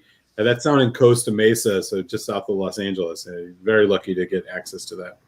Jack's saying that we influenced back from the office, just letting know there was a run on Tobermory 21 last week. Hey! Yeah, well, dude, that Tobermory 21 was fantastic. If you like that Manzanilla cask, man, if you're not a fan of Manzanilla, I would stay away. But if you like Manzanilla cask, dude, that is in your face to me on that whiskey. And I'm looking forward to trying that Bunelhaven that you talked about, because I can't imagine that being even stronger. That's crazy. Yeah, we'll get into that for sure, man. Looks like he's excited about the Arcana show. That's going to be fun. I like the Arcana quite a bit too. Glendalough. What's going on in San Francisco? Is Glendalough? That's a Irish, isn't it? Yeah. So the Glendalough 13 Mizunara is very, very accessible. The 17 is not. So the fact that he's got the 17, he's got a unicorn bottle right now, and that's in San Francisco. And Gary don't play, so Gary knows what's up. He's in San Francisco? Yeah, dude. Wow. You got a 17 Mizunara. That's serious business. The only one that the 13 Mizunara, which, you know what? I'll throw a sample in Telex when I send it your way when we meet up on Sunday, because you should try the 13. But man, once you have the 13, you're gonna be like, holy shit, Gary got that 17. That's got to be amazing. I agree with Jack too. I'm really, really heavily looking forward to the new carriages for this year. Yeah, let's not forget, there's a new cartridge coming out this year. It is going to be a cast strength PX. So save your pennies, y'all, because you know we got to get our hands on that. Come on. Yeah. I'm super stoked. He said he's going to open it next week on that 17 and let you know how that goes. let us know, because that is going to be a serious whiskey. Wow, man. Well, this has been absolutely fantastic. I'm so glad that you were able to get me a new version of that Balvenie, because like I said, I've had a couple Peat Weeks types, the 17, 14 from previous. This to me was maybe even better than those older ones. It's tough to say since it's been 4 or 5 years, but I'm excited what Balvenie is putting out for peat, because finding non-Isla peat is not the easiest thing to do that and have it done well. That's 100% true, man. That's for sure. And before folks leave, do hit that thumbs up if you haven't subbed to Telex or me. We would love to have you as part of our community. And we will be here next week, same time, same place, talking the brand new Lafroig Sherry Oak 10-year-old. And then we are going to get into a classic, kick-ass 2015 Carchis. You're not going to want to miss that, y'all. Looking forward to seeing you then. And Telex, I'll see you Sunday for our salsa swap. Yeah, I'm looking forward to it, man. Be careful, and I get my second shot in middle of May. So after we get through that, maybe sometime my brother and sister-in-law live in Chicago, so maybe I'll be around that area sometime and be able to hopefully do at least maybe a 1 day hangout at some point. Maybe do a Yeah. live show. Things are getting better. We'll Everybody's see. doing well, and we'll catch you next week. Slancheva. Peace.